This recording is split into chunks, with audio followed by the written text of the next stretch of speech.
हिंदू धर्म आज के समय में इस्लाम आधारित हो गया है, मस्जिद आधारित हो गया है। अगर मस्जिदें नहीं होती, अगर प्रॉफिट मोहम्मद नहीं आए होते, उनकी कुरान शरीफ नहीं आई होती, तो आप समझिए हिंदुस्तान में हिंदू धर्म जो है जंगली जानवरों के हाथ में होता और हिंदू अपनी अस्मिता, अपना धर्म, अपनी संस्कृति, अपना व्यवहार सब भूल गए होते। तो मोदी जी ने कनाडा के पढ़े लिखे बच्चों को मूर्ख बना दिया। और वहाँ किन बच्चों को मूर्ख बनाया? जो मोदी जी के भक्त बैठे थे। मोदी सरकार में हिम्मत नहीं है कि चीन को कह सके कि हमारे लोगों को यात्रा करने की ज़रूरत है और आपने परमिट दो।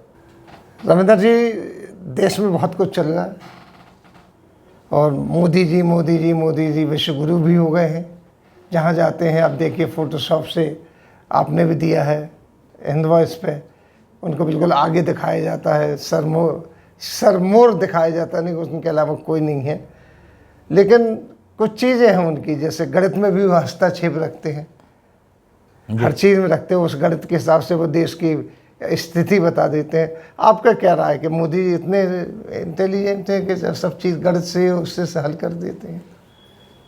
देखिए, मोदी जी एक गांव के एक स्कूल में गए, प्राथमिक पाठशाला में। अब बच्चों से उन्होंने मास्टर की तरह कहा, बच्चों को पूछना है तो पूछो।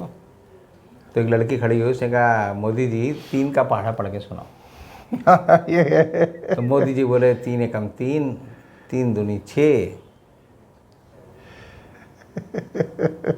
उसके बाद मोदी जी ऐसे ही चुप हो गए जैसे राहुल गांधी अभी कैम्ब्रिज यूनिवर्सिटी में चुप हो गए। तो भक्तों ने बड़ा हल्ला मचाया कि राहुल गांधी नील बटा सन्नाटा हो गए, जबकि उसके बाद उन्होंने एक अपना पूरा वक्तव्य दिया। तो मोदी जी जो है 3 का पहाड़ा नहीं जानते, लेकिन मोदी जी हमेशा ये पोस्ट करते हैं कि वो सर्वज्ञानी हैं। दुनिया में कोई आदमी, आइंस्टाइन जैसा आदमी भी कहता है, न्यूटन भी कहता है, इवन सुकरात भी कहता है कि मैं जितना जानता हूँ, इसका मतलब है मैं उतना यही बात जानता हूँ कि मैं सबसे कम जानता हूँ, क्योंकि ज्ञान जो है अथाह है। लेकिन मोदी जी जो है अथाह ज्ञान के सागर हैं। तो उन्होंने कनाडा में जाकर वहाँ के विद्वान बच्चों को, यूनिवर्सिटी के बच्चों को बताया कि ये, उन्होंने एक जो थ्योरम है वो बताई कि ब्रैकेट में a+b ब्रैकेट क्लोज, उसके ऊपर स्क्वायर 2। इसका मतलब उन्होंने किया कि इसका मतलब है a² जमा 2ab जमा b²। तो उन्होंने वहाँ के पढ़े लिखे बच्चों को कहा कि a² और b² तो आ गया, a जमा b² का, ये 2ab जो आया ये एक्स्ट्रा आया, ये मेरी मेहनत से आया, हमारी मेहनत से आया, हमारे सूझबूझ से आया। अब जब भी ये उनकी वीडियो देखता हूँ तो मेरा दिमाग ख़राब हो जाता है। मैं कहता हूँ इस आदमी को गणित का बेसिक नहीं पता। बेसिक है, अगर इस थ्योरम को आप करेंगे, a², अगर हम a को 5 मान लें और b को 10 मान लें, तो a² प्लस b² को अगर आप 2 से वर्गफल देंगे तो ये बनेगा 225। 15 गुणा 15 225। मोदी जी का फार्मूला अपनाएंगे तो आप लिखेंगे a² 5 बना 25, फिर आपने प्लस 2ab क्या बना, 5 जमा 10 गुणा 2, यानी आपने 5 को 10 से गुणा किया तो वो आया 50, और उसको 2 आगे लगाया तो डबल करा तो 100 आ गया। प्लस b है तो b² का बनेगा 10 गुणा 10 बराबर 100। तो अगर आप देखेंगे तो हमारे पास तीसरी लाइन में आएगा 25, 100, 25, 100 और 100। तो मोदी जी के हिसाब से 25 पहले वाला और 100 बाद वाला ये तो असली है, और ये बीच का जो 100 आया है ये गलत है, ये जो है मेरी मेहनत से आया। जबकि उन्हें नहीं पता कि अगर इसी फार्मूले को लगाकर कोई भी इंडस्ट्रीज, कोई भी ज़मीन की नाप जोख करने वाला, कोई भी बिल्डर अगर इस फार्मूले के हिसाब से लोगों को ज़मीन बेचने लगे तो तुरंत उसको रेरा वाले बंद कर देंगे, ईडी वाले बंद कर देंगे, सीबीआई वाले बंद कर देंगे, और अदालत कहेगी तू जो है आतन निरातन झूठा आदमी है, बेईमान आदमी है, तेरी नज़रों में जो है खून नहीं है, तेरी नज़रों में पानी नहीं है, तू बेशर्म आदमी है, तू गड़ जा। तो मोदी जी ने कनाडा के पढ़े लिखे बच्चों को मूर्ख बना दिया। और वहाँ किन बच्चों को मूर्ख बनाया? जो मोदी जी के भक्त बैठे थे। वो ऐसे भक्त थे, अगर माइक भी बंद हो जाए तब भी वो मोदी जी ने कुछ कहा है तो ताली बजा दें। यानी समझिए उनका जो दिमाग का कनेक्शन है और कान का कनेक्शन है जुड़ा हुआ नहीं है।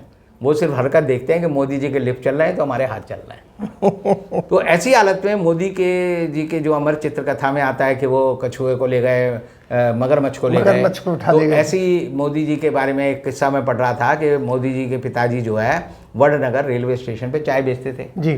तो जब भी चाय का दूध फट जाता है, पता है गर्मियाँ चल रही हैं, फट जाएगा, तो वो कहते हैं दूध फट गया, मोदी जी तुरंत जो है अपनी जेब से निकालते थे एक सुई और एक धागे की बटकी और निकाल कर कहते थे लो अभी सी देता हूँ।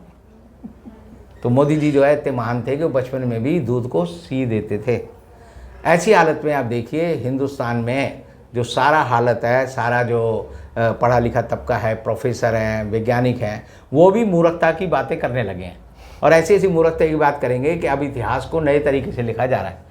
इतिहास में जैसे मैंने पहले भी कहा था कि इतिहास की किताबों को जब राजस्थान में बीजेपी की सरकार थी तो वसुंधरा राजे सिंधिया ने चित्तौड़ की घाटी पर, जहाँ पर अकबर की सेना और राणा प्रताप के बीच युद्ध हुआ था, वहाँ एक पत्थर लगवा दिया था कि यहाँ पर महाराणा प्रताप की सेनाओं और अकबर की सेनाओं में युद्ध हुआ था, जिसमें अकबर की सेना पराजित हुई थी। और पराजित होने के बाद जो है अकबर तो दिल्ली में राज करता रहा और जो राणा सांगा है वो राजपाट छोड़कर जो है वो जंगल में चले गए और घास की रोटी खाने लगे। महाराणा प्रताप जी, महाराणा प्रताप का यही उन्होंने इतिहास लिखा हुआ है। अब इसके आगे आप जोड़ेंगे तो ऐसी कड़ियाँ नहीं जुड़ेंगी। इसी तरह की आप जो है बेवकूफ़ी के बहुत सारे आख्यान व्याख्यान जो है आ रहे हैं और अब जो ज्ञानवापी मंदिर है या और जो मस्जिदें हैं उनके बारे में नई हिस्ट्री लोग लिख रहे हैं जी। अब उसके लिए उन्हें प्रमाण की ज़रूरत नहीं है। जैसे कि हम कहते हैं कि हमारे BN पांडे थे जो कि उड़ीसा के गवर्नर थे, इतिहासविद भी थे, काशी के रहने वाले थे। उन्होंने बहुत सारी किताबें लिखी हैं और उन्होंने बताया कि काशी में जो मंदिर निर्माण हुआ वो औरंगजेब ने ही कराया। कई मंदिरों को उसने जो है मसनद दी, कईयों को जागीर दी ताकि वो मंदिर का निर्माण हो और मंदिर की देख रेख हो सके जी। लेकिन अब जो है मोदी जी की सरकार में औरंगजेब को ये सिद्ध करने की कोशिश हो रही है बार बार कि वो जो है बड़ा आतताई था, धर्म का कट्टर अनुयायी था और लोगों को मारने वाला था। तो आप देखिए अगर इतिहास पढ़ें तो पता चलेगा कि औरंगजेब का शासन ही इतनी दूर तक था कि उसने कैलाश मानसरोवर, कैलाश जो कि तिब्बत का हिस्सा था और मानसरोवर जो कि चीन के हिस्से में और तिब्बत में पड़ता है, उस पर भी कब्जा कर लिया था और उस पर अकबर का और यानी मुग़लों का शासन वहाँ रहा औरंगजेब की वजह से। तो अब इन वजहों को अगर आप जोड़ेंगे तो आज के समय में जो बार बार ये शिव मंदिर की बात उठती है या शिवलिंग मिलने की बात उठती है या भगवान शंकर या और हिंदू देवी देवता मिलने की बात मिलती है, तो उसका एक बड़ा कारण ये है कि हर साल जून के महीने में हिंदू लोग जो है बड़ी मात्रा में, बड़ी यात्रा में परमिट लेकर मानसरोवर की यात्रा करते थे और उसके जाने के दो रास्ते थे। एक लिपुलेख का रास्ता था जो कि नेपाल से पिथौरागढ़ से जाता है और दूसरा सिक्किम से था डोकलाम का। तो आज के दिन में 2020 में मानसरोवर कैलाश पर्वत की यात्रा नहीं हुई, 2021 में भी नहीं हुई और 2022 चल रहा है। 1 जून से वो शुरू होनी थी, आप समझिए 1 जून से शुरू नहीं हुई क्योंकि मोदी सरकार में हिम्मत नहीं है कि चीन को कह सके कि हमारे लोगों को यात्रा करने की ज़रूरत है और आप उन्हें परमिट दो। अब मोदी जी क्वाड में गए, वहाँ पे भी उन्होंने मुद्दा नहीं उठाया। वहाँ ये मुद्दा उठाना चाहिए था चीन से, क्योंकि हमारा चीन से अगर झगड़ा है तो 2 ही जगह का है, एक कैलाश मानसरोवर की ज़मीन लेने का है और एक जो है जो उसने ज़मीन हमारी कश्मीर में और अरुणाचल प्रदेश में हथियाई हुई वो वापस लेने का है। तो मोदी जी वहाँ ये नहीं बोले, वो तो कहते हैं मैं चीन का नाम भी लूँगा, उन्होंने चीन का नाम भी नहीं लिया और चीन का क्या, उन्होंने रूस का नाम भी नहीं लिया। तो रूस का भी नाम नहीं लेते मोदी जी, चीन का नाम भी नहीं लेते, लेकिन वो अपने को मानते हैं मैं सबसे बड़ा शिव भक्त हूँ और हमेशा वो केदारनाथ चले जाएंगे, त्रिपुंड लगा लेंगे, फिर काशी चले जाएंगे, वहाँ कपड़े पहनकर जो है गंगा नदी में जो है डुबकी लगाने लगेंगे, साउथ में जाएंगे तो वहाँ मंदिर में जो है शिव जी की अर्चना कर लेंगे। लेकिन शिव भक्त होने के बावजूद भी उनकी हिम्मत नहीं कि वो ये कहें चीन की सरकार को कि मैं अपने डेलीगेशन के साथ मानसरोवर कैलाश पर्वत की यात्रा पर जाऊँगा। और ये हिम्मत किसने की थी? ये हिम्मत सितंबर 2018 में राहुल गांधी ने की थी, जब वो कैलाश मानसरोवर की यात्रा में गए थे और उन्होंने 43 किलोमीटर की दूरी जो है 2 दिन में पार की थी, जबकि लोग 3 दिन में मुश्किल से कर पाते हैं पैदल जी। तो ऐसी हालत में समझिए कि शिव भक्त कौन है और कौन कैलाश पर्वत को मुक्त कराने की इच्छा रखता है, कौन मानसरोवर को मिलाकर भारत में ला सकता है, कौन शिव जी को सबसे ज़्यादा प्रसन्न कर सकता है। मोदी जी और उनकी जो मंडली है वो नाटक मंडली है और वो नाटकों में उतरी रहती है और इसीलिए वो हर मंदिर मस्जिद में झुककर जो है पहले कहती है शिवलिंग है, उससे पहले कहती थी हनुमान चालीसा करेंगे। तो एक तरह से हिंदू धर्म आज के समय में इस्लाम आधारित हो गया है, मस्जिद आधारित हो गया है। अगर मस्जिदें नहीं होती, अगर प्रॉफिट मोहम्मद नहीं आए होते, उनकी कुरान शरीफ नहीं आई होती, तो आप समझिए हिंदुस्तान में हिंदू धर्म जो है जंगली जानवरों के हाथ में होता और हिंदू अपनी अस्मिता, अपना धर्म, अपनी संस्कृति, अपना व्यवहार सब भूल गए होते। बहुत बहुत शुक्रिया आपका, आपने नए एंगल से नई चीज़ बताई। इसी के साथ हम लेते हैं विदा, अगले अंक में फिर रविंदर जी के साथ हाजिर होंगे। तब तक के लिए दीजिए हमें इजाज़त।